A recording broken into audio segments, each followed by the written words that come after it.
देखो बेटा, जो ये चैप्टर है सरफेस केमिस्ट्री, बहुत इंपॉर्टेंट है। आपके बोर्ड एग्जाम में इसकी वेटेज 4 मार्क्स के आसपास की है। ये चैप्टर समझने वाला और याद रखने वाला है। मतलब आपको जो जो बताएंगे आप समझने के बाद बेटा इसको याद रखेंगे अच्छे से और प्रैक्टिस करेंगे तो ये याद रहेगा। थ्योरेटिकल है, नो न्यूमेरिकल। बीच बीच में कुछ रिएक्शंस मिलेंगी, that we need to learn.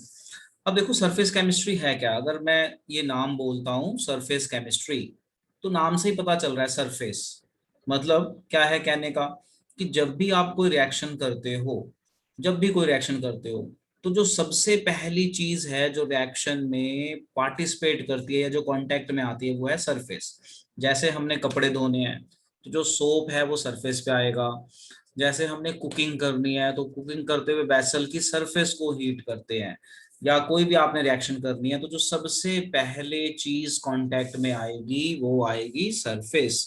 जब भी कोई चीज की रिएक्शन होती है या कोई चीज, जैसे मैं बोर्ड पे लिख रहा हूँ, जैसे मान लो ये बोर्ड है, मैं यहाँ पे लिख रहा हूँ, कुछ भी आपको ये दिख रहा है, तो ये कहाँ पे लिख पा रहा हूँ, सरफेस पे ही ना। जैसे व्हाइट बोर्ड है या ब्लैक बोर्ड है तो हम चौक से लिखते हैं, तो कुछ भी लिखते हैं, कुछ भी, दैट इज सरफेस ओनली। तो ये चैप्टर बहुत इंपॉर्टेंट है क्योंकि कोई भी रिएक्शन करो तो रिएक्शन में जो सबसे पहली चीज है जो कांटेक्ट में आती है वो है सरफेस। अब सरफेस केमिस्ट्री है क्या? Branch of science which deals with the study of boundary separating two bulk phases called surface chemistry. कहने का मतलब क्या है कि मान लो दो सॉलिड है, तो दो सॉलिड के बीच में ये सरफेस आ रहा है ना, तो ये जो सॉलिड्स हैं इनको हम कह देते हैं बल्क फेस। जैसे मान लो ये सॉलिड है, ये एक अलग सॉलिड है, ये मान लो सोप है, ऐसे मान लो ये सोप है, और ये मान लो आपका क्लोथ है जिसको आप धो रहे हो, या आपकी बॉडी है जहाँ पे आप सोप सोप लगा रहे हो। तो ये एक आप ये मान लो एक मीडियम हो गया, एक ये डिफरेंट मीडियम हो गया, तो इन दोनों के कांटेक्ट में जो चीजें आ रही हैं वो है सरफेस। अब डेफिनेशन पढ़ो, समझ में आ जाएगा। Branch of science which deals with the boundary separating, ये बाउंड्री है outer, separating two bulk phases. Two bulk phases मतलब टू डिफरेंट मीडियम। ठीक है, टू डिफरेंट मीडियम का मतलब ये भी सॉलिड हो सकता है, ये भी सॉलिड हो सकता है। जैसे ये सोप है, ये क्लोथ है, इस तरीके से आप इसको समझ सकते हो। और मोटा मोटा बोलें तो branch of science which deals with the study of surfaces, बस इन डिटेल ऐसे सपोज समझ लो। तो इसको हम बोलते हैं बेटा सरफेस केमिस्ट्री। अब सरफेस केमिस्ट्री में कुछ पॉइंट्स हैं जो हमने ध्यान में रखने हैं। क्या है पहला पॉइंट? बाउंड्री इज सरफेस और इंटरफेस। जो आउटर आउटर पोर्शन है ना उसको, बाउंड्री को हम क्या कह देते हैं? सरफेस और इंटरफेस। सॉलिड सॉलिड में मिलेगा, सॉलिड लिक्विड में मिलेगा। ठीक है, interfaces are known. Gases are completely miscible and do not form any surface. जैसे जो दो गैसेस हैं, मान लो दो गैसेस मिक्स हो रही हैं, तो जब दो गैसेस मिक्स हो रही हैं तो गैस और गैस तो मिक्स हो गई, तो उनके पास कोई आउटर वॉल नहीं है जो उनको मिक्स होने से रोके। बट जैसे सोप को अपनी बॉडी पे लगाओ तो सोप की सरफेस और आपकी सरफेस कांटेक्ट में आती है, बट गैसेस में ऐसा नहीं है। तो गैसेस का जो मिक्सचर होता है ना, दो डिफरेंट गैसेस को आप मिक्स करेंगे, वहां पे बाउंड्री पॉसिबल नहीं है। और बाकी जगह आपकी बाउंड्री पॉसिबल है। Solid liquid, liquid solid, solid gas, वहां पे आपकी बाउंड्री पॉसिबल है जहां पे आप सरफेस के कांटेक्ट में आते हैं। बेटा लिखते भी रहना, समझते भी रहना। इस चैप्टर में लिखने वाला और समझने वाला काम बहुत है। अब इस चैप्टर में जब हम आगे चलेंगे तो हमें कुछ डेफिनेशन समझनी पड़ेंगी रिलेटेड टू सरफेस, जिसमें सबसे पहली डेफिनेशन आती है एडजॉर्प्शन। ध्यान से समझना, दो टर्म्स होती हैं देखो, और एक टर्म दिखाता हूँ। एडजॉर्प्शन है, डीजॉर्प्शन है, फिर हमारे पास एब्जॉर्प्शन है, और एक हमारे पास और टर्म है सॉर्प्शन। अब हम इनको वन बाय वन समझते हैं। तो सबसे पहली टर्म हम समझने जा रहे हैं, इस टर्म का नाम है एडजॉर्प्शन। अब देखो एडजॉर्प्शन क्या होता है, देखो मैंने यहाँ पे भी डायग्राम बनाई है, साइड में भी बनाई है। पहले हम साइड वाली डायग्राम को समझ लेते हैं। यहाँ पे क्या दिखाया है मैंने? यहाँ पे मैंने दिखाया कि मान लीजिए आपके पास एक प्लास्टिक का रॉड है। इस प्लास्टिक के रॉड को आप पानी में डिप करें। अब अंकित आप मुझे ये बताएं, जब हम किसी प्लास्टिक रॉड को पानी में डिप करेंगे तो जो पानी है वो प्लास्टिक के अंदर जाएगा या सिर्फ सरफेस पे रहेगा बेटा? बताइए। सर सिर्फ सिर्फ सरफेस पे सरफेस पे रहेगा। रहेगा, बस इसी चीज को कहते हैं एडजॉर्प्शन। इसी चीज को क्या कहते हैं? एडजॉर्प्शन। मतलब कि अगर अगर आपके पार्टिकल सिर्फ सरफेस के ऊपर हैं और उसके अंदर नहीं जाएंगे तो उसे बोलेंगे एडजॉर्प्शन। अंदर भी चले जाएं तो वो एब्जॉर्प्शन हो जाता है। जैसे आपने कपड़े धोने हैं, तो कपड़ों को जब आप पानी में डालोगे तो पहले पानी सरफेस पे आएगा और फिर इसके अंदर भी चला जाएगा, तो वो एब्जॉर्प्शन हो गया। और यहाँ पे सिर्फ सरफेस पे रहेगा, तो सिर्फ सरफेस पे रहेगा तो उसे बोलेंगे एडजॉर्प्शन। लो देखो, phenomena of attracting and retaining molecules of a substance on the surface of a liquid or solid, उसे कहते हैं एडजॉर्प्शन। तो ये थोड़ी सी बुकिश लैंग्वेज है, आप सिंपल फॉर्म में क्या बना सकते हो, when particles are present only on the surface of solid or liquid called adsorption। जैसे आप खेल रहे हो, खेलते खेलते मिट्टी में गिर गए, तो जो मिट्टी है वो आपकी आउटर सरफेस पे रहेगी कि बॉडी के अंदर चली जाएगी, बताओ अंकित, आउटर सरफेस पे रहेगी या बॉडी के अंदर चल हाँ जाएगी? जी sir, outer surface. Outer surface तो पे। जो वो मिट्टी आपकी बॉडी से चिपक गई उसको क्या बोलेंगे बेटा, क्या बोलेंगे? एड्सॉर्प्शन। एडजॉर्प्शन। तो मोटा मोटा समझ में आ गया एडजॉर्प्शन क्या होता है? Yes sir. जब पार्टिकल सिर्फ सरफेस पे हों और बॉडी के अंदर ना जाएं, उसे हम कहते हैं एडजॉर्प्शन। अब जैसे रसगुल्ला है, अब जरा मेरी एग्जांपल सुनना ध्यान से। जब रसगुल्ले को बनाते हैं तो उसको चाशनी में डालते हैं, तो वो चाशनी रसगुल्ले के अंदर तक चली जाती है, सिर्फ बाहर बाहर रहती है, ये बताओ अंकित? अंदर तक चल अंदर। जाती है तो सर। उसे क्या बोलेंगे, उस टर्म को एब्सॉर्प्शन। बोलेंगे, यस, चलो बहुत बढ़िया। अब जब हम एड्सॉर्प्शन की बात करते हैं तो दो और डेफिनेशंस आती हैं। क्या दो डेफिनेशन? जैसे मान लीजिए आप खेल रहे हैं, फुटबॉल खेल रहे हैं, गिर गए मिट्टी में फुटबॉल खेलते हुए, तो जो आपकी बॉडी है ना, इसे बोलेंगे एडजॉर्बेंट। ध्यान से समझना बेटा मैं क्या कह रहा हूं। आप मान लो फुटबॉल खेल रहे हैं, आप लोग फुटबॉल खेलते हुए गिर गए मिट्टी में, तो जो आपकी बॉडी है ना उसको हम बोलेंगे एडजॉर्बेंट। और जो मिट्टी के पार्टिकल्स चिपकेंगे आपकी बॉडी पे, हाथ पे, पैर पे, जो मिट्टी के पार्टिकल्स वो बॉडी के अंदर नहीं जाएंगे, सरफेस पे रहेंगे, उसे बोलेंगे एडजॉर्बेट। ये दो टर्म याद रखना। तो अगर मैं आपसे पूछ लूं व्हाट इज एडजॉर्बेंट, तो एडजॉर्बेंट होता है सॉलिड जिसकी सरफेस पे एडजॉर्प्शन होती है। एंड व्हाट इज एडजॉर्बेट, वो पार्टिकल्स जो सरफेस पे होंगे उसे बोलेंगे एडजॉर्बेट। तो अंकित मुझे ये बताइए, जब आप मिट्टी में खेल रहे थे और गिर गए मिट्टी में, तो जो मिट्टी आपकी बॉडी से चिपक गई उसको क्या बोलेंगे, एडजॉर्बेंट या एडजॉर्बेट? एड्सॉर्बेट। Very good. अच्छा यहाँ पे बताओ, यहाँ पे इस रॉड को क्या बोलेंगे, प्लास्टिक रॉड को? एड्सॉर्बेंट नहीं, इसे हाँ, एब्सॉर्बेंट बोलेंगे। हाँ एडजॉर्बेंट। और जो पानी चिपकेगा इसके सरफेस पे उसे क्या बोलेंगे? एड्सॉर्बेट। चलिए नोट कीजिए, वेरी इंपॉर्टेंट डेफिनेशन, समझते जाना। चलो आगे चलते हैं, अब आ जाओ यहाँ। अब आप इस डायग्राम को देखो ध्यान से।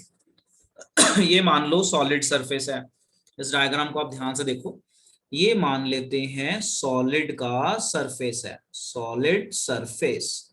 और ये मान लेते हैं पार्टिकल्स, ये क्या है हमारे डस्ट पार्टिकल्स या केमिकल्स।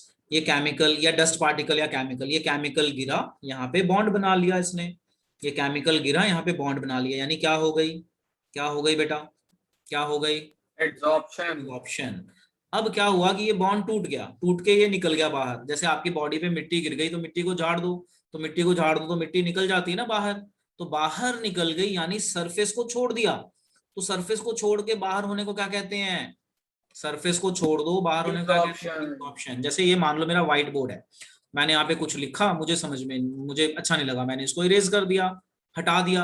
हटाने को क्या बोलेंगे, क्या बोलेंगे हटाने को? डिसऑप्शन। हाँ। तो कोई आपसे पूछे कि डिसऑर्प्शन क्या होता है, तो आप बताइए it is a process of removing particles from the surface of solid.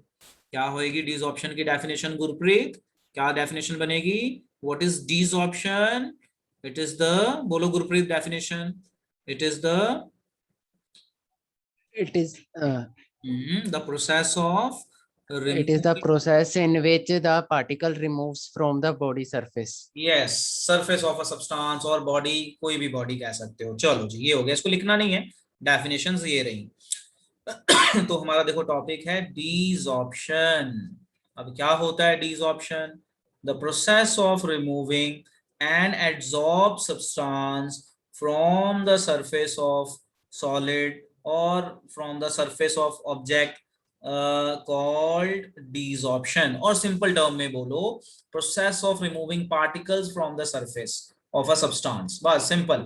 What is desorption? Process of removing particles from the surface of substance called absorption. अब आ जाता है टॉपिक एब्जॉर्प्शन एंड सॉर्प्शन। अब आप इसको समझना बेटा जरा ध्यान से, यहाँ ध्यान से समझना, एक एक मैं एग्जांपल दे रहा हूं, ध्यान से समझो क्या कह रहा हूं मैं। सो रेड कलर में यूज कर रहा हूं, देखो मान लेते हैं ये है हमारा रसगुल्ला, ठीक है, रसगुल्ला समझाना थोड़ा इजी होता है। इसको हमने चाशनी में डिप कर दिया, चाशनी होता है मीठा पानी, क्योंकि रसगुल्ला जब बनता है तो शुरू में मीठा नहीं होता है, उसको मीठे पानी में डाल दिया, ये शुगर वाटर कह देते हैं, sugar water, that is called चाशनी। तो जैसे ही आप इसे इस पानी में डिप करेंगे चाशनी में, तो सबसे पहले पानी सरफेस पे आएगा, यानी एड्सॉर्प्शन होगी। फिर धीरे धीरे इसके पूरे बॉडी में ये मीठा पानी फैल जाएगा, पहले तो सरफेस पे आएगा, फिर इसके बीच में चला जाएगा बॉडी के अंदर। तो सिर्फ सरफेस पे था तो शुरू में एड्सॉर्प्शन होती है, धीरे धीरे अंदर चला जाता है तो एब्जॉर्प्शन हो जाती है। बट अगर आप यहाँ ध्यान से देखो तो यहाँ पे दो चीजें हो रही हैं, एक तो हो रहा है एड्सॉर्प्शन और चाशनी अंदर भी जा रही है, अंदर जाने को बोलते हैं एब्जॉर्प्शन। तो यहाँ पे दो चीजें हो रही हैं, तो जब भी एब्जॉर्प्शन होगी तो सरफेस से ही होगी ना, पहले सरफेस फिर बॉडी के अंदर। तो जब दोनों चीजें एक साथ हो रही हो तो उस डेफिनेशन को हम कहते हैं सॉर्प्शन। तो कोई आपसे पूछ ले कि भाई सॉर्प्शन क्या होता है, तो सॉर्प्शन सिंपल डेफिनेशन आप बताइए, when adsorption and absorption occur together called sorption। चलिए नोट कीजिए बेटा। अब हमने ये चीज कर ली, डिसॉर्प्शन, सॉर्प्शन, एब्जॉर्प्शन। अब हम आगे चलते हैं, अब जब हम आगे चलते हैं तो अब हमें ये पढ़ना है कि टाइप ऑफ एडसॉर्प्शन। ठीक है जी। अब जो हमारी एडसॉर्प्शन है वो दो तरह की है, देखो दो तरह की कैसे, एक होती है फिजिकल एडसॉर्प्शन, एक होती है केमिकल एडसॉर्प्शन। केमिकल रिएक्शन हो उसे कहते हैं केमिकल एडसॉर्प्शन, सिर्फ पार्टिकल सरफेस पे प्रेजेंट है, जैसे डस्ट पार्टिकल सरफेस पे हैं, जैसे हम अपने घरों की रोज डस्टिंग करते हैं तो डस्ट पार्टिकल सरफेस पे आ गए, तो वो फिजिकल एडसॉर्प्शन है, वो कोई केमिकल रिएक्शन नहीं है। बट आप अपने घर में मान लो कोई केमिकल ही गिरा दो तो केमिकल रिएक्शन कर दोगे, वो परमानेंट चेंज है, तो परमानेंट चेंज केमिसॉर्प्शन में आता है। फिजिकल एडसॉर्प्शन में परमानेंट नहीं होता, आप उसको साफ कर सकते हो, जैसे बोर्ड पे लिखना नहीं पसंद आया हटा दिया, ठीक है, तो that is called your physical adsorption. Physical adsorption को हम फिजियोसॉर्प्शन भी कहते हैं, ठीक है, मैंने एग्जांपल दी आपको बताया। और केमिकल एडसॉर्प्शन को केमिसॉर्प्शन भी कहते हैं। तो मैंने यहाँ पे आपको ये बताया कि दो तरह की एडसॉर्प्शन होती है, फिजिकल एंड केमिकल। फिजिकल में पार्टिकल सरफेस पे आएंगे बट उनके स्ट्रॉन्ग बॉन्ड नहीं होंगे, वीक होंगे, हम हटाएंगे तो हट जाएंगे, जैसे कपड़ों पे डस्ट होना, मिट्टी में आप गिर गए तो हाथों से साफ कर लो, मिट्टी हट जाती है। चौक से मैंने बोर्ड पे लिखा, नहीं पसंद आया, इरेज कर दिया, ठीक है। अब आप इसका उल्टा इमेजिन करो, मान लो मैंने बोर्ड के ऊपर केमिकल डाल दिया, एसिड डाल दिया, अब वो एसिड डाल दिया, आप डस्टर से हटाओ, हटेगा थोड़ी, एसिड तो जला देगा बोर्ड को, उसका शेप डिजाइन चेंज कर देगा, यानी that is chemical adsorption. Chemical adsorption होता है परमानेंट, फिजिकल एडसॉर्प्शन होता है रिवर्सिबल, और फिजियोसॉर्प्शन कहते हैं, और इसे कहते हैं केमिसॉर्प्शन। अब इसको लिखने की जरूरत नहीं है, आगे डिफरेंस आएगा उसी में कवर हो जाएगा। अब आगे चलने से पहले एक डेफिनेशन आती है, इस डेफिनेशन को समझिए, बहुत इंपॉर्टेंट है। और डेफिनेशन को कराने से पहले एक मैं एग्जांपल पूछना चाहता हूं जिससे आप इसको बड़े आराम से समझ पाए। तो एक बच्चे का मैं नाम लेता हूं, अंकित। बेटे आप बताओ, आपने फेविक्विक यूज किया है बेटा? हाँ फेविक्विक, जी सर। जब हम फेविक्विक से दो सरफेस को चिपकाते हैं तो हम जब उसको पकड़ते हैं तो हमें गरम गरम फील होता है, बोलो। जब हम फेविक्विक से मान लो दो प्लास्टिक की शीट्स को चिपकाते हैं, हाँ जी सर। जैसे ही हम चिपकाएंगे और उसको हम पकड़ते हैं तो हमें गरम गरम फील होता है, कभी फील किया है ऐसा? नहीं किया तो आप लोग करके देखना, फील होता है यस गरम सर। गरम। तो जो ठीक है वो सर। गरम गरम फील होता है ना, उसी को कहते हैं enthalpy of adsorption. Enthalpy of adsorption, तो मैं फिर से बता रहा हूँ, ध्यान से सुनो क्या बता रहा हूँ। दो पतली सी प्लास्टिक की शीट लो, जैसे टॉयज टूट जाते हैं, या मान लो आपका पेन ही टूट गया, तो उस पे दो सरफेस के बीच में ना आप फेविक्विक लगाओ। जैसे ही फेविक्विक लगाओगे और ऐसे दबाओगे, प्रेस करोगे, दबाओगे प्लास्टिक को या अपने शूज को या जो भी है, तो आप ना, आपको हीट फील होगी हाथों में, और अच्छी खासी हीट फील होगी, हल्की फुल्की नहीं, अच्छी खासी हीट फील होगी। इसका मतलब है वो बहुत स्ट्रॉन्ग बॉन्ड बना रहा है। तो वो जो मतलब हीट, जो हीट फील हुई ना, उस हीट को कहते हैं एंथैल्पी ऑफ एडसॉर्प्शन। मतलब क्या कहने का, कि मान लो ये सॉलिड पार्टिकल है, जैसे ही पार्टिकल्स बॉन्ड बनाएंगे, जैसे ही पार्टिकल्स किसी सरफेस के साथ बॉन्ड बनाते हैं तो वो एनर्जी लॉस करते हैं। वो एनर्जी लॉस हमें हीट की फॉर्म में दिखती है, जिसे हम कहते हैं एक्सोथर्मिक। बस यही जो एनर्जी लॉस हुई है ना, इसी को क्या कहते हैं, एंथैल्पी ऑफ एड्सॉर्प्शन और हीट ऑफ एड्सॉर्प्शन। डेफिनेशन देखो, enthalpy change when 1 mole of adsorbate it adsorb at the surface of adsorbent, ठीक है, उसे हम कहते हैं enthalpy of adsorption। और सिंपल टर्म में it is a amount of heat release, it is a heat energy release when particles make bond with the surface during adsorption। इसे हम नाम दे देते हैं enthalpy of adsorption। एक बार मैं फिर से समझाता हूं, फिर से समझो। आप फेविक्विक यूज करना, और फेविक्विक को यूज करते हुए ध्यान रखना आपके हाथ ना चिपके, आपके हाथ चिपकेंगे तो जल्दी निकलता नहीं है। 2 प्लास्टिक की शीट्स लो या 2 सोल लो, मतलब 2 प्लास्टिक की शीट लो, कहीं भी मिल जाएगी। आप उन 2 प्लास्टिक की शीट्स के बीच में ना फेविक्विक डालो और हाथों से उसको प्रेस करो। जैसे ही आप प्रेस करोगे आपको गरम गरम लगेगा, वो जो गरम गरम हीट है ना, उस हीट को कहते हैं एंथैल्पी ऑफ एड्सॉर्प्शन। अच्छा, कई बार हम आटा गूंथते हैं, एक और एग्जांपल दे रहा हूँ। तो मान लो कई बार आप ना घर में आटा गूंथते हो, तो आटा गूंथते हुए जब आप पहली बार पानी डालते हो ना, जैसे हल्का सा पानी डालते हो तो हाथों को हल्की हल्की हीट फील होती है, वो फिजिकल एड्सॉर्प्शन आता है, हल्की हल्की हीट फील होती है। So that is again enthalpy of adsorption. तो फिजिकल एड्सॉर्प्शन में हीट रिलीज कम होगी, केमिकल एड्सॉर्प्शन में हीट रिलीज ज्यादा होती है। एक और एग्जांपल देता हूँ। मान लो आपके हाथों पे एसिड गिर गया, ठीक है, एसिड गिर गया तो बहुत जलन होती है, इतनी इतनी मतलब बहुत ज्यादा जलन होती है, मतलब इतनी जलन होती है कि वो स्किन भी निकल जाती है। वो क्यों? क्योंकि हीट ही बहुत प्रोड्यूस होती है। कि जब कोई चीज एसिड गिर जाए हाथों पे तो वो इतना स्ट्रॉन्ग बॉन्ड बनाता है कि बहुत तेज जलन होगी, और इतनी तेज जलन होगी कई बार स्किन भी निकल जाती है वहां से, ठीक है ना। तो वो सारा आपका इसी में आता है, एंथैल्पी ऑफ एड्सॉर्प्शन। मतलब जब भी एड्सॉर्प्शन होगी, पार्टिकल सरफेस से जुड़ेंगे तो एनर्जी लॉस होती है। इस लॉस ऑफ एनर्जी को हम कहते हैं एंथैल्पी ऑफ एड्सॉर्प्शन। शॉर्ट। अब चलते हैं आगे। अब जब हम आगे चलते हैं तो अब हमारा डिफरेंस आ जाता है फिजियोसॉर्प्शन एंड केमिसॉर्प्शन के बीच में। अब आप इस डिफरेंस की स्क्रीनशॉट ले लो और बाद में लिख लेना, मैं इसको समझाता हूँ, समझो जरा ध्यान से समझना। फिजियोसॉर्प्शन होता है वीक बॉन्ड, जैसे हम मिट्टी में गिर गए, मिट्टी कपड़ों में चिपक गई, साफ करो हट जाएगी, मतलब वीक बॉन्ड। तो it arises because of van der Waals forces, और ये बहुत वीक बॉन्ड होती है।